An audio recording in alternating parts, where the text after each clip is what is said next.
Welcome to the Food Professor Podcast, Season 3, Episode 27. I'm Michael LeBlanc. And I'm Sylvain Charlebois. Well, Sylvain, the listeners can't see. You have a different background. It looks like you're in a hotel room. I think you're in Calgary for most of the week. What are you doing in Calgary? I'm actually in Banff today and tomorrow at the Banff Summit. And so basically, it's the who's who of innovation, really, in the Western world. And we're basically...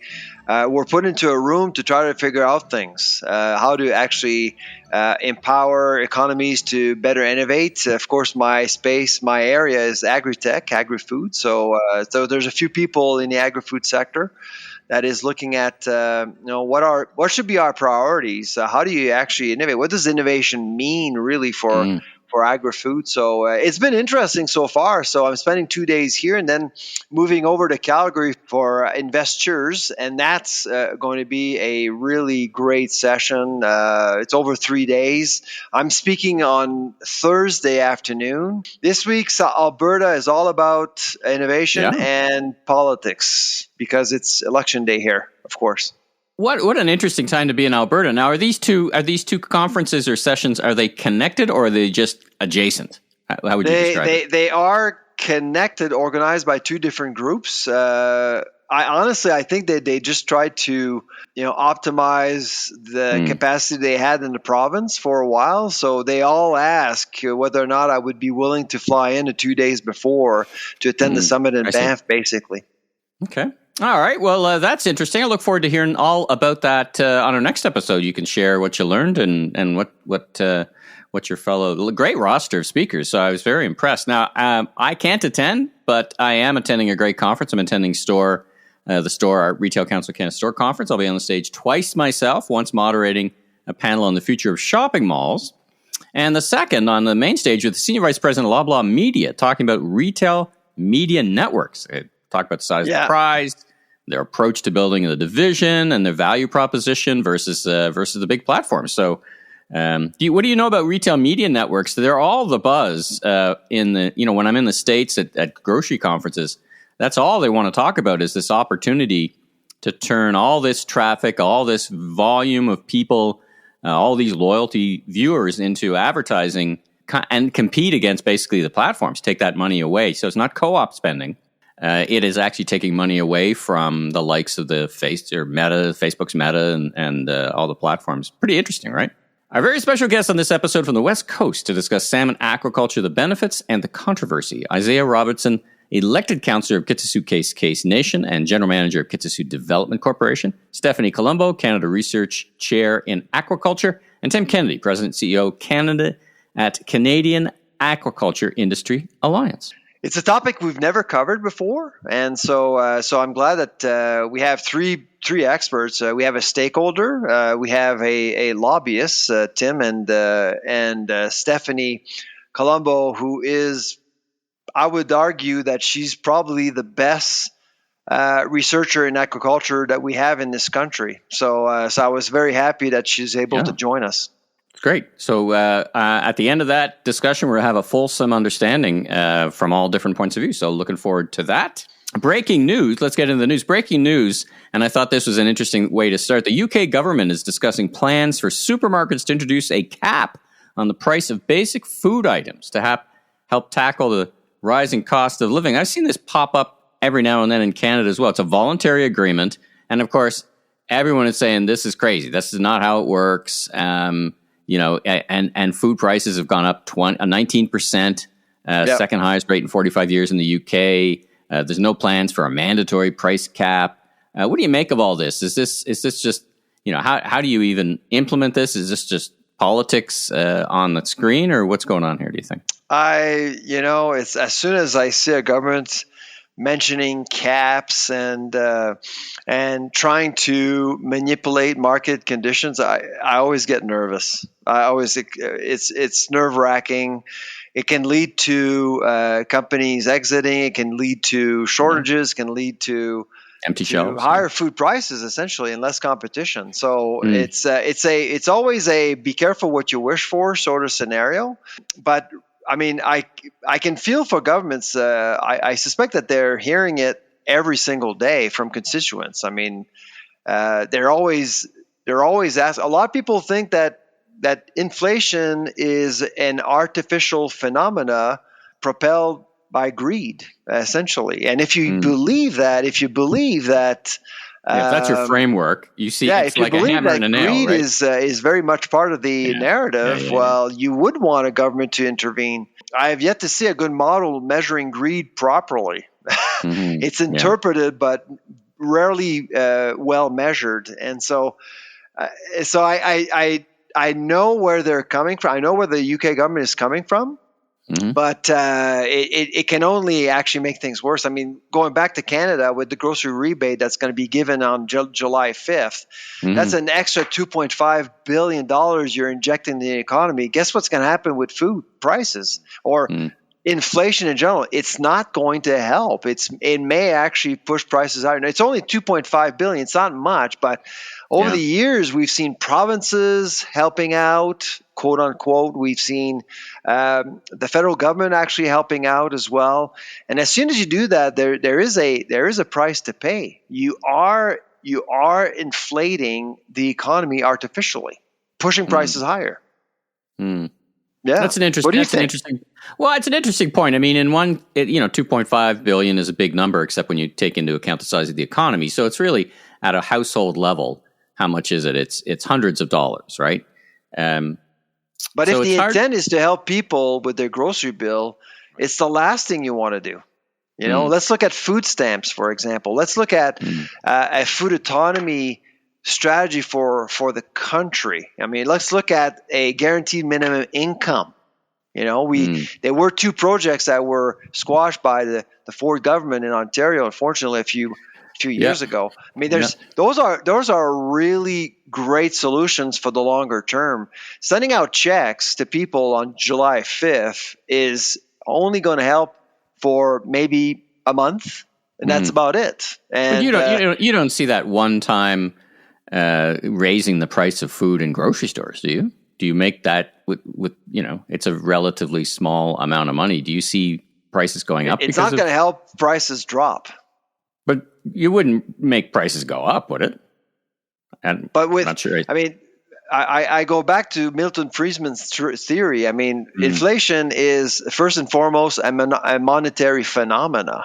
That's really what it is. And it's hard for people to get it. That's why pointing fingers at Gay Western is so easy, because they get a person, they can blame a company, can blame retail. People know retail. But when you start looking into monetary policies, it's obscure. It's an obscure concept for a lot of people. People don't understand exactly how public spending can actually impact market conditions over time. And that's exactly what we're doing right now. We're trying to cope with what has happened the last 3-4 years with COVID, supply chains, Ukraine, and everything else. It's been very tough for the food industry. And going back to, on last week, I was in Quebec meeting with Nick, which formerly was Nelson IQ. I mean, the theory that I had that retailers are selling less is true. In their latest report, Nick is saying that Canadians are spending as much as last year despite inflation, and they're buying less food in volume. And so that's why a lot of people, think that grocery store are banking and taking advantage of the situation. I actually see the opposite. It's actually tougher for them. They're making money selling other things than food. Interesting. So complex. Great discussion. Now, to add another layer of complexity, you were sharing the commodity prices. It was funny when you said, every morning I read the crop report. I've been thinking about that statement. I'm like, that's how you start your morning? But okay. Commodity prices have dropped 40% since last year. What does that mean in all this? And what does it mean? Well, a lot of people. I'm getting a lot of emails and questions about, the price of cocoa has gone down, coffee's gone down 10-1%, wheat, barley, corn, soy, canola, you name it, it's all down. Why aren't food prices dropping? Well, 15 years ago, I thought, prices should go down. But with the work we've done with Canada's Food Price Report, along with Guelph, Saskatchewan, and UBC, we actually quickly realized that it's not really an influential factor. It's a factor, but it's not that influential. When there's no processing involved, yes, the correlation is a little stronger, but it's still quite weak. It's under 0.3. And 0.3 is statistically, it's telling you that it's insignificant. Anything above 0.8 to 1, that's significant. At 0.3, it is not significant. And so, but there are exceptions. Categories like produce, meat. With meat, there's a lag. So if pork futures go up like today, I'm expecting an increase in 3 months from now. Okay. If beef futures go up now, I'm expecting beef prices to go up in 8 months from now. Yeah, it's a longer thing. Yeah. Chicken, it's much tighter. We're talking weeks here. Produce is quite unique. If there's a flood in California, and it's exactly what we saw last fall, prices will increase. Week, right? Yeah, you feel it right away because there's no processing; it's just direct. So I get the statistic lack of relevance, but what do you think's behind that? Is just it's that the commodity is such a small input in the overall food value chain of getting a good transactional costs. I mean, you got to think about labor, packaging, energy, delays, regulations, food safety, monetary fluctuations. I mean, I can go on and on and on. I mean, there's lots of stuff. So when a farmer takes a jar of pickle and says only 3 cents I get from that jar of pickle, to me, it's not a travesty. It's just normal. I mean, so farmers get really upset when they see prices go up at the grocery store, but they're not getting anything back with inflation. But to me, it's totally normal. That's supply chain economics. They're price takers, whereas other nodes of the supply chain, they're more in control of market conditions. So again, whenever I get a phone call saying, well, if wheat is down 40%, why isn't my loaf of bread down 40%? To me, it's an indication that the person doesn't fully appreciate supply chain economics. It's much more complicated than that. Let's talk about online food sales. So numbers out saying that it represents about 3.4% of the entire market now. Were you surprised? Well, I had a question first about the numbers. Yes and no, and we can get into this. Now, does online food sales, is that from a grocer, or is that from restaurants, or is that all of the above? So do you know what's behind that number, what that percentage all retail except service. So it's retail. So before COVID, it was 1.7%, which was very modest. Now we basically double that 3 years later. Yeah, well, I think a couple of things. First of all, the capacity is doubled, so you got to look at the numerator and the denominator. Before COVID, Voila, for example, had just been not even launched. Right, they rushed it out. We had a great interview with folks from Voila early on in our podcast. So the capability for one of the biggest grocers in the country didn't exist. So that makes sense. Then you had the effect of everybody ordering online, and to the degree that companies like Metro were saying, don't order, leave it for the senior citizens. So now we're in the post world. This reflects my experience looking at all e-commerce. You had this tremendous growth during COVID, 70% in Canada, one of the biggest in the world, year-over-year growth. But then it really simmers down, but the overall waterline goes up. In other words, everybody experienced it. Not everybody sticks with it. Lots of people, the majority, go back to shopping. Obviously, 97% still shop in stores, but they experienced it. So it doesn't surprise me. It doesn't surprise me it would be 3.4%, not 15%. World leading is like South Korea, 22, 25%. The UK is closer to 15%. There's just a lot of stores, and Canadians can just drive to a local store by and large. So, we're a car economy, so that's why habits are hard to break. But I thought 3.4% is a bit of a huge increase. The one market where we see the highest percentage is Ontario at 4.2% now. The lowest is Quebec. Quebec is still at 1.8%. That's probably due to language and culture. I think Quebecers aren't necessarily keen in going online to buy food yet, but you can see that Ontarians are really embracing Yeah. online technologies, and they're buying more food online. I mean, it may not look like a lot at 3.4%, but I actually crunched some numbers. It represents about $12 billion worth of food retail. It's a huge category. That's no chunk and change, and $12 billion, that's over 110 stores, grocery stores. So there's more business conducted online, which I think is interesting, and I don't think it's going to go down. I actually think it's going to continue to go up.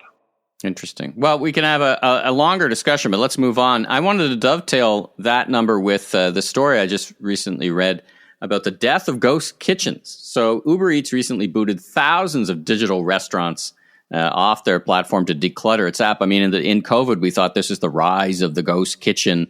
You know, you didn't need to, you could offer 5 different types of things, but it really seemed that it, like many things, it migrated to brand. In other words, some people don't looking for XYZ, they're looking for a brand. What do you make of this? That the whole concept of a ghost kitchen that didn't really exist. It was very evocative, right? I could start a restaurant without actually having real estate. I just need a kitchen, and maybe I'll borrow a restaurant's kitchen or a hotel's kitchen. But it seems to be ebbing off. Yeah, I think it still has potential, to be honest. And right now, I think there was a lot of interest coming from the food service industry. I actually think that there's probably going to be more interest from other nodes of the supply chain, like farmers, for example, or processors. We saw Kraft Heinz launch a ghost kitchen. And it's not just about making money. It's about discovering and understanding the consumer as well. And so I don't think it's a concept that has died or that is going to die. I think it's going to be exploited in different ways by different companies for different reasons. Okay. Yeah.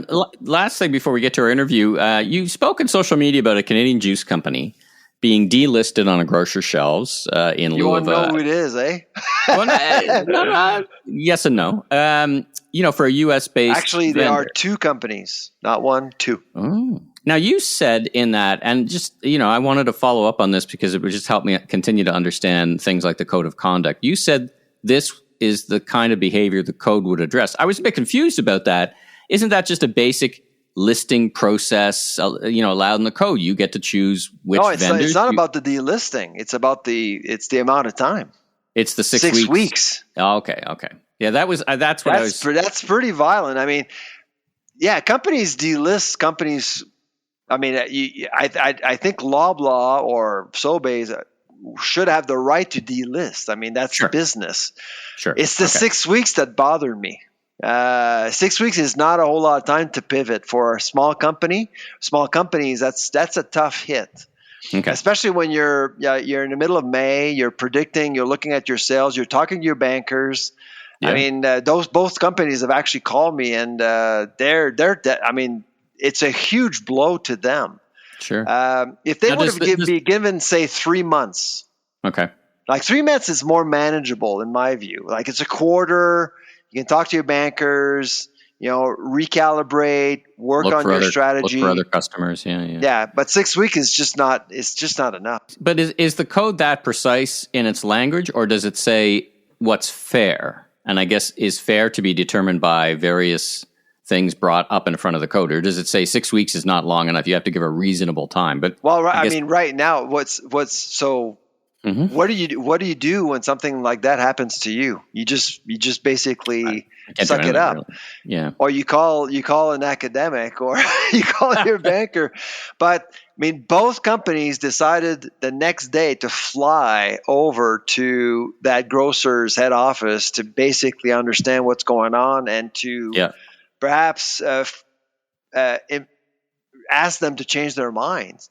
Basically, that's all you can do. The code will actually give at least an opportunity for all parties to talk about things. It would be institutionalized. It'd be there. It'd be recognized. And so, because I actually do think that a situation like that should be addressed by the upcoming code, as far as I'm concerned. And again, it's not the decision that should be disputed. We're talking about conditions and terms, and that's really what is the irritant for both processors and grocers. By the way, on Friday, when I was in Montreal on Friday, Eric Laflèche from Metro was actually a couple of doors down from me. He was giving a speech at the Cercle Canadien in Montreal, and he said that we need the code. For the first time, Eric Laflèche actually endorsed the code. So he actually sees value in something like this. He's never actually said that publicly before until Friday. Maybe it was your proximity to him, kind of sending out good vibe. Maybe. But I was very pleased about that. I actually think that Eric Laflèche is a great influential leader. So his voice has resonated, because over the weekend I actually gave a few interviews in Montreal about what he said, and so a lot of people listened. Yeah, he's very very influential and a great grocer and a great businessman. So people, it's kind of like that old TV commercial when people talk. When he talks, people listen. But I was on Friday. I was at the Ag Summit in Quebec City. Everyone was talking about what Eric Laflèche said. I mean, it was really the big talk of the town, and because a lot of people were surprised. Well, let's head to the West Coast now, and let's get to our interview and get a better understanding for everyone on the aquaculture issue. All right. For the first time on our podcast, we actually have three special guests, not one. And so we're trying things out, but I think it's worth it because we are tackling a very important issue, aquaculture. It's a topic we actually haven't discussed on our podcast over the last 3 years. So it was time for us to look into the wonderful world of aquaculture, and I couldn't think of better guests than the three that we have joining us today. So we have Tim Kennedy, who's joining us from Ottawa today. We also have Isaiah Robinson joining us from BC. And Stephanie Colombo, who's a colleague of mine at Dalhousie, is reaching us from Truro, Nova Scotia. And I am currently in Banff, Alberta. So we're all spread apart, and Michael is in Toronto. So there you go. That's the power of technology. So to start things off, perhaps you could briefly tell us more about who you are and what you do for a living. Hi, good. Hello, it's a pleasure to meet you. My name's Isaiah Robinson. I am the elected councillor for the Kitasoo-Hayes Nation, and I'm also the general manager of the Kitasoo Development Corporation. So I oversee businesses for my community, including aquaculture, forestry, and a couple other world-renowned lodge too. So it's quite a variety of stuff I oversee. Hi, Sylvain. So thanks for having us. Really appreciate it. I'm Tim Kennedy, and I'm the president of the Canadian Aquaculture Industry Alliance, based in Ottawa, as you said. And so the Alliance is a collection of both producer companies in the aquaculture sector, but also suppliers, academic, and other interests. So we really do represent the sector to the federal government. Hi, everybody. I'm Stephanie Colombo. I'm an associate professor at Dalhousie University and Canada Research Chair in Aquaculture Nutrition. And my research and lab focuses on innovative solutions in nutrition for sustainable aquaculture production. Stephanie, let's start with you. Let's lay some groundwork down here. What is agriculture, and why should our listeners be paying attention to aquaculture and aquaculture issues? So aquaculture is a really basic term that envelops anything that is farmed in the water. And that can range from fish to shellfish to aquatic plants like seaweeds. And why should people care about aquaculture? Well, first of all, 3 billion people around the world eat seafood as their main source of protein every day. And our consumption of seafood has increased by over double in the past 30 years. Yet our harvest from wild fisheries hasn't really changed much because it can't support any more harvest. Right now, about a third of our global fisheries are what's considered overexploited, meaning we don't have a sustainable harvest for those anymore. Compare this to 1990, where over 90% of our fisheries were still considered healthy and sustainable. So over this 30-year time period, aquaculture has grown by over 500%. And right now it supplies just over 50% of our total seafood. And it's projected in the next few years by 2030 that aquaculture will actually supply over 60% of our seafood. So basically, all of this data comes from the United Nations, the Food and Agriculture Organization, and they compile this data every year. And what we know is that aquaculture is meeting the demand for seafood, supporting our protein needs around the world so that we can continue enjoying both wild-caught harvest seafood from sustainable fisheries and also meeting our food security needs. Stephanie, quick follow-up question. How big an industry is it in Canada? What is, give me a size of the economy in Canada. It's $1 billion of industry, and probably Tim can recap those numbers a little bit better than ours. That's a support of different aquaculture industries. The main one being salmon, of course, followed by trout, other fin fish, as well as shellfish such as mussels and farmed oysters. Isaiah, what brought your people to aquaculture? And talk about its role in your community and your local economy. Well, it really comes down to the collapse of the commercial industry. So in 1969, we faced that as a people, a coastal people of BC, and of course that's a mismanagement of the Department of Fisheries and Oceans, and we dealt with that for probably 20 years of just nothing, no employment. The average employment rate we had is 5%, and so by the mid 80s, wow, we really looked at how can we move forward, because we were dealing with so many issues between alcoholism and abuse and drug and alcohol. Like, it was just I live in quite a remote community, so those things are very impactful on of course on a smaller scale. And so the leadership at the time just sat down and said, how can we move forward in a good way? We need one breadwinner for every household. And so how do we get there? And so, a colleague of mine who's still working to today, has worked for us for 36 years, came together and put together a farming plan. And so we operated our own salmon farm before we were ever part of an industry, period, or worked or had a partnership with industry. So we raised that as a pilot project, and it worked for a couple of years.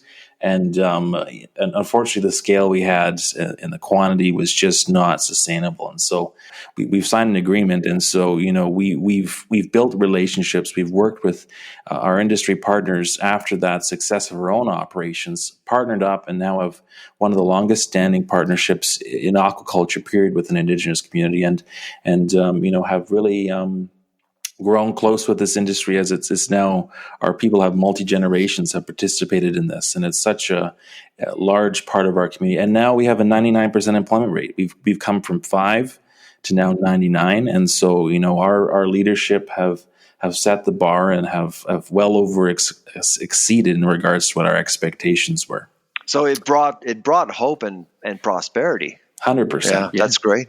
And independence in the economy.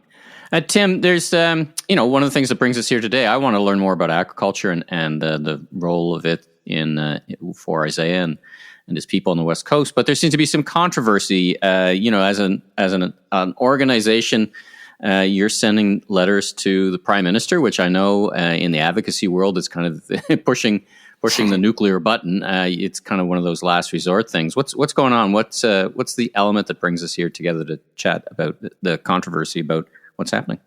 Yeah, so it's definitely a very challenging time for us in the aquaculture sector.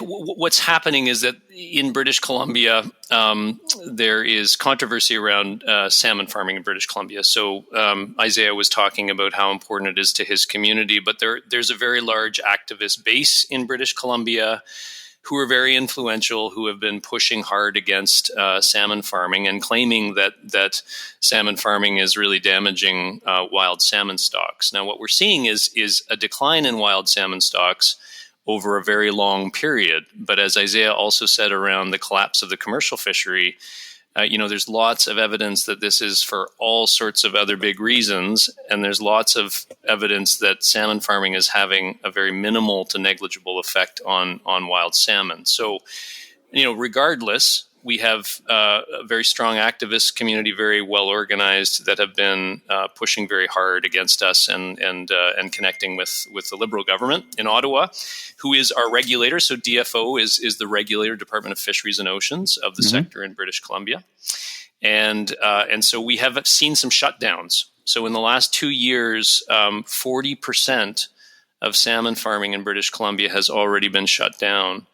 And the government is actually looking to shut down more. And so many of us are just looking at the situation and really thinking, like, this is crazy.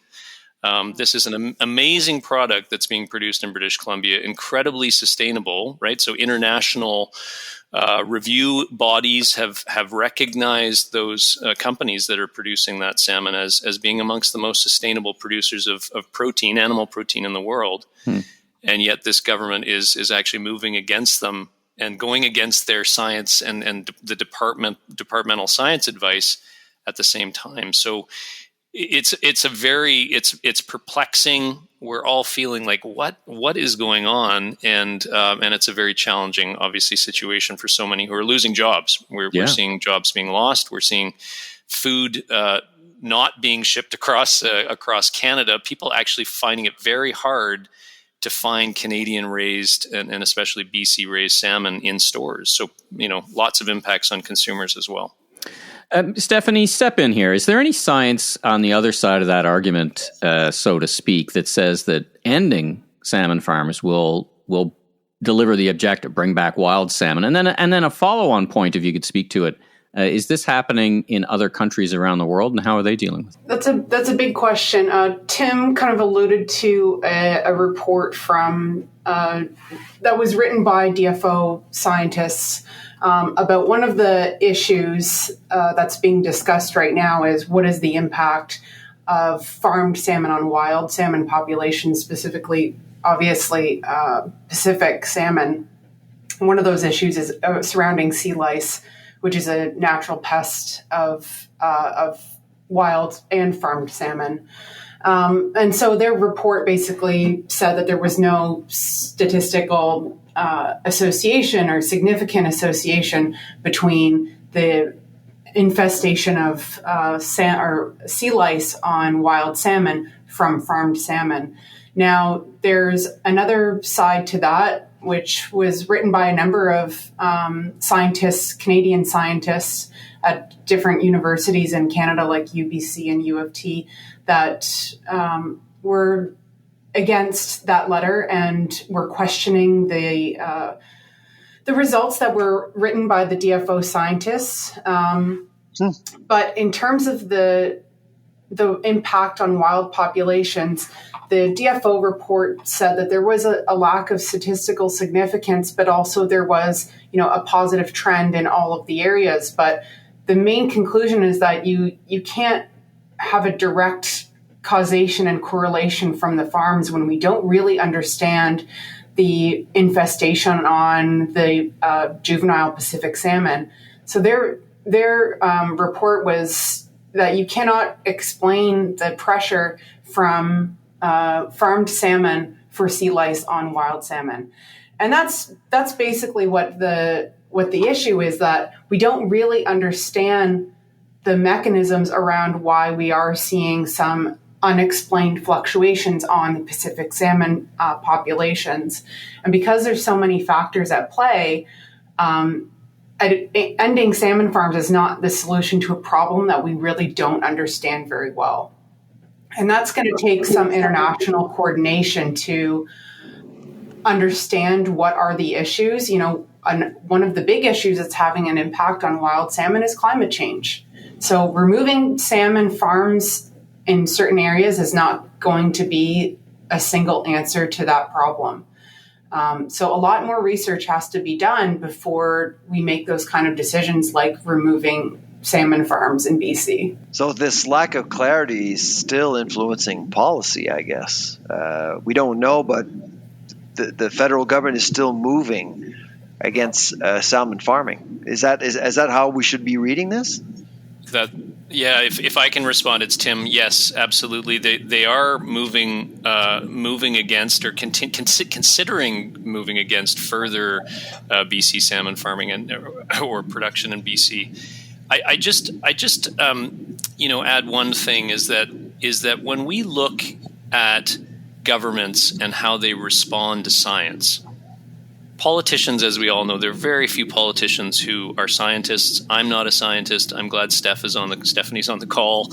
But you need departments, governments to be able to assess all of the different opinions in the scientific community around these things and provide solid advice to ministers so that they can make decisions. To this point in time, that analysis by the department has shown minimal impacts. So for the minister, for instance, to be listening to science from different people, but trying to interpret it and make her own decisions, really, if you think about that and how our economy, our lives, you think about the COVID situation we were in with Health Canada, we were constantly being told, trust government science. Mm-hmm. And in this situation, it's like the government's completely flip-flopped and is totally ignoring their departmental science.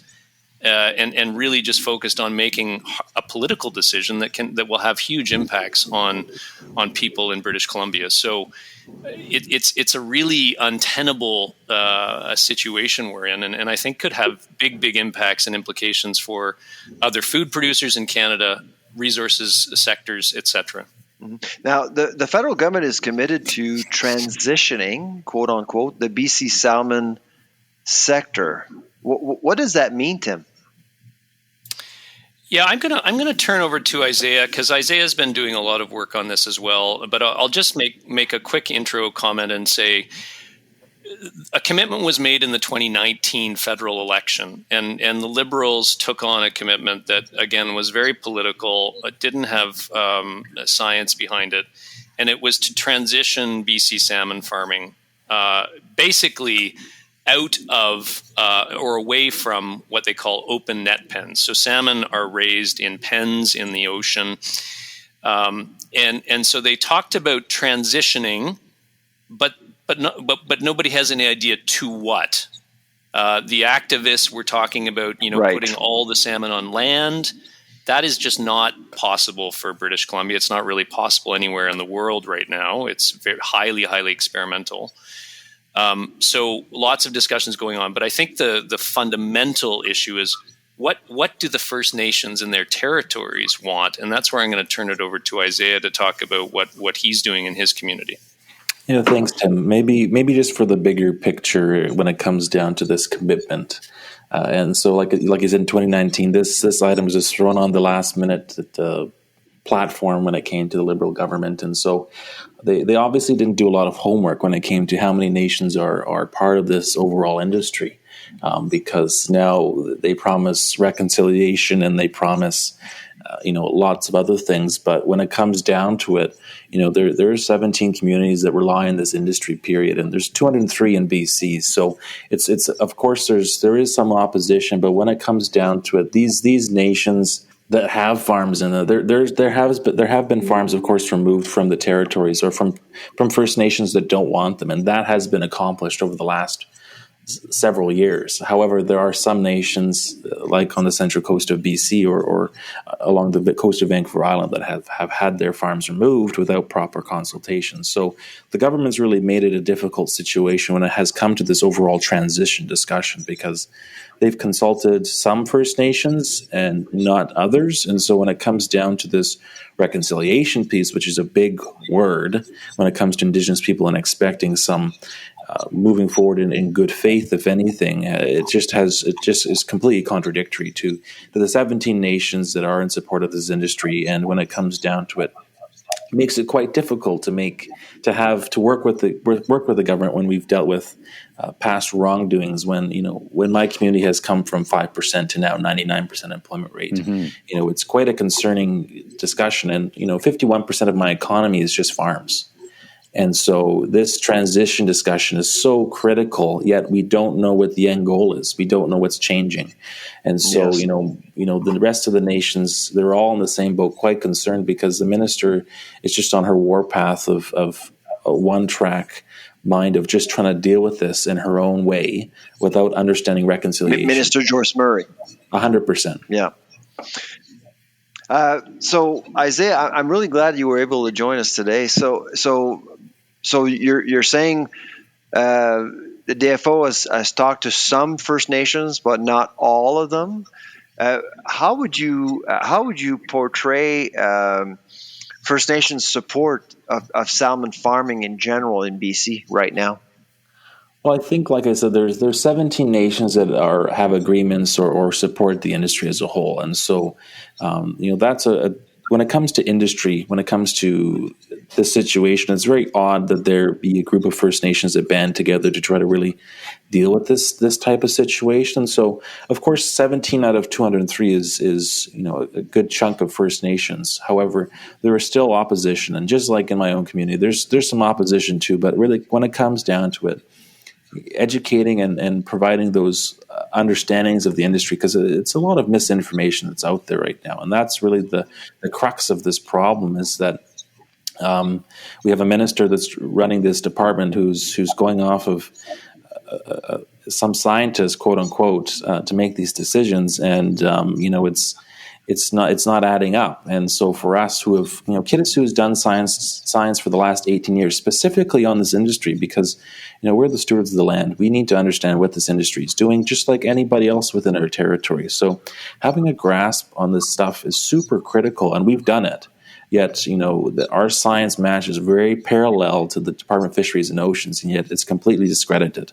Stephanie, again, we're talking about science, so I wanted you to step in a little bit with any new technologies that can help us understand or improve, if that's the right word, sustainability of salmon farming, what's happening around the world and what's happening in Canada, and where is their opportunity? Yeah, I would say in the last 10, 20 years, there's been a lot of new innovations that are either now in practice that have already helped improve production efficiency and sustainability, and also some new innovations that are on the horizon that I think we'll see it making a big difference.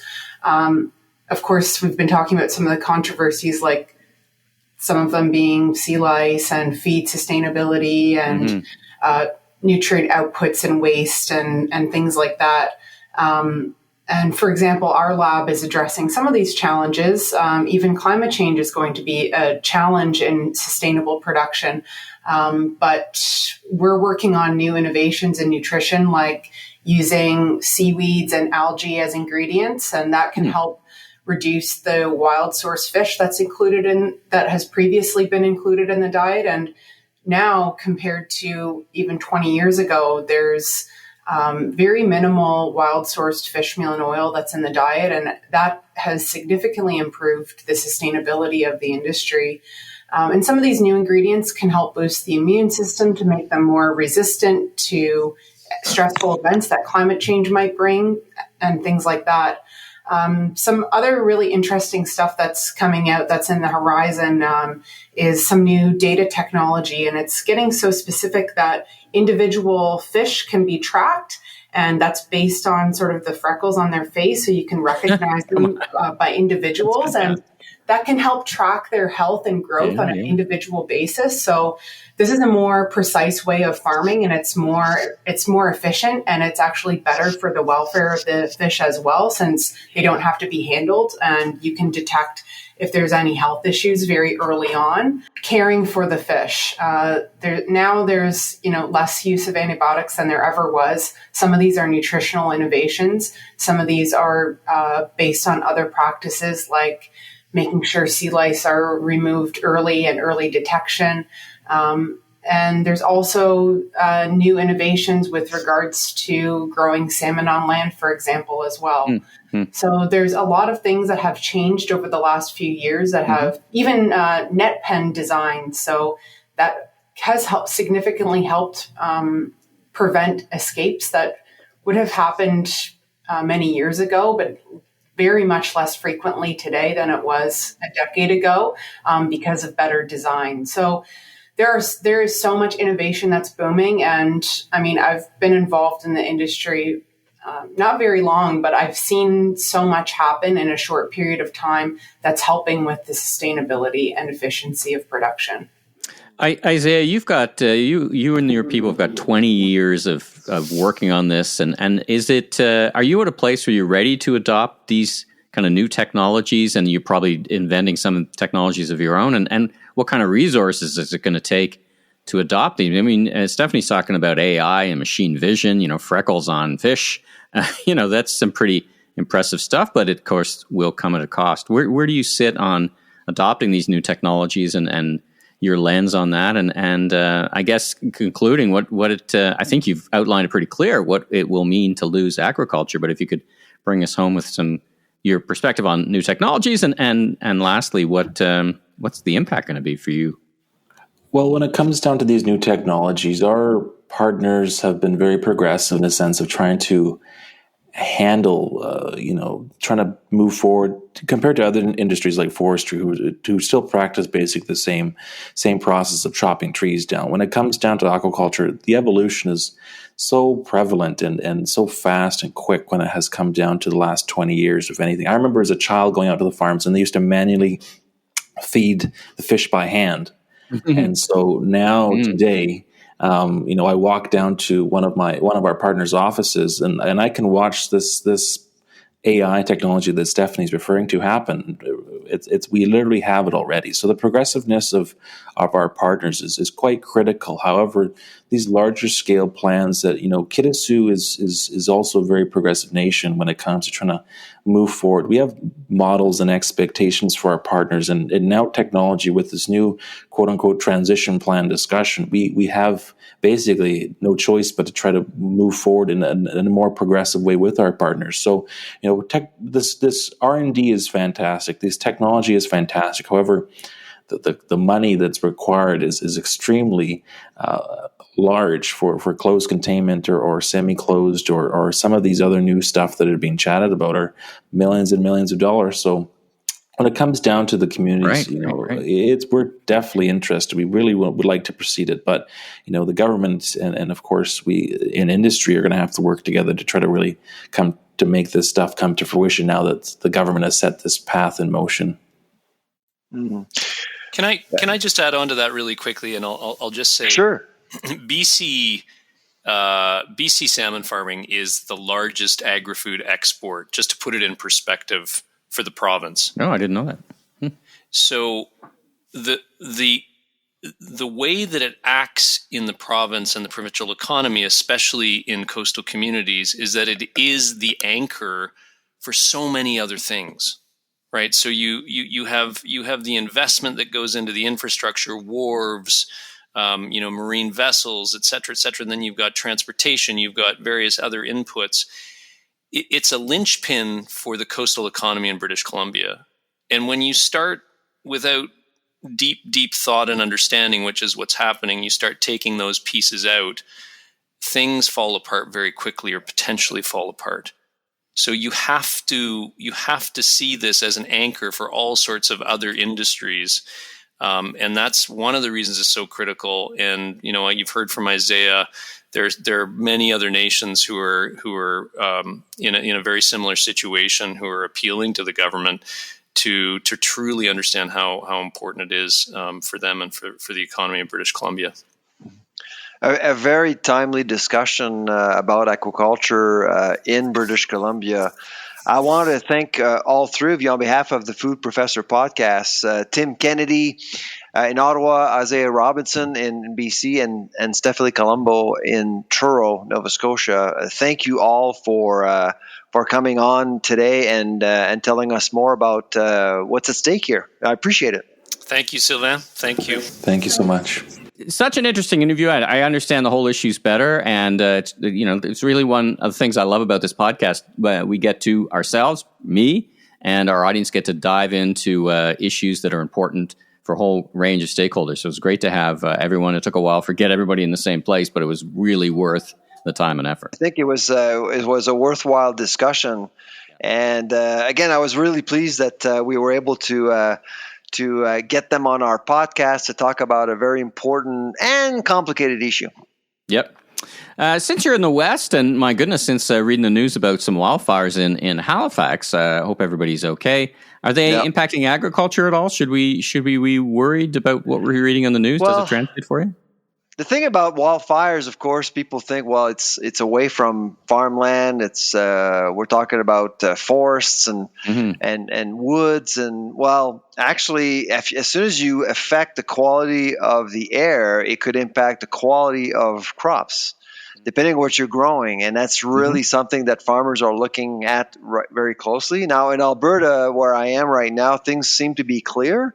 So, and citic season is has just ended, so we should be okay unless we deal with other wildfires. I mean, Saskatchewan, for example, historically has dealt with wildfires later in the year, so it's always quite troubling. But in some parts of the country, we tend to grow produce and open air, and that can actually be problematic for like asparagus. Certainly is one of the earliest crops that we see, and that could actually damage the quality. No, we don't grow a lot of asparaguses out west, but like in Ontario, for example, that's a big crop. So those are things that farmers think about when they think about wildfires, how it will impact the quality of crops. So it's a concern. Absolutely. Okay. Well, let's end on a lighter note. As reported in CNN, the Best Baguette in Paris awards, and this reminds me of when we were talking about the Sommelier Awards, where France did not win. Now, interestingly, they had this whole competition about the best baguette because they're all pretty amazing. But the winner was a Sri Lankan. So it's competition in France, and you have to be a resident of France to compete. So yeah. And in fact, the resident of France, with a small baker himself, was Sri Lankan, and I love Sri Lankan names, so I'm sure I'm not going to get it all that right. Rashan Sivalanjay. Okay, that's close as I'm probably going to get. And he's got a bakery in a small part of Paris, and he made measurably, said the judges who tasted like dozens and dozens of baguettes, a measurably better baguette. So congratulations to Rashan. It's not a coincidence. I mean, I believe he came in third a few years ago. Yeah. So he's not like a newcomer. I mean, he knows what he's doing. But it's interesting that, the art of making an iconic food product in France, it doesn't belong to the French people. It belongs to people, essentially. Yeah. It belongs to anyone, and it's great that we saw we're seeing an immigrant mastering the art of making the perfect baguette. So maybe one day, we'll see someone from Ontario mastering the art of making great poutine. Whoa. Well, we do see, reflecting back to our interview with Girth from Seattle, Ontario, folks in Ontario, regionally here, making some of the best cheese globally, winning global awards right here. Yes, that's right. In Ontario. Yeah. That's some pretty stiff competition. All right. Well, that's another great episode in the books. Just let's wrap up here. We got a few more episodes to go before we transition over to our many, many fantastic interviews from the Seattle Food Innovation Show. Speaking of which, I'm Michael LeBlanc, consumer growth consultant, keynote speaker, podcaster, and you are? I'm the food professor, Sylvain Charlebois. All right, and we'll talk to you next week. Safe travels back from Alberta. Enjoy the West Coast or the Western hospitality. All right, take care.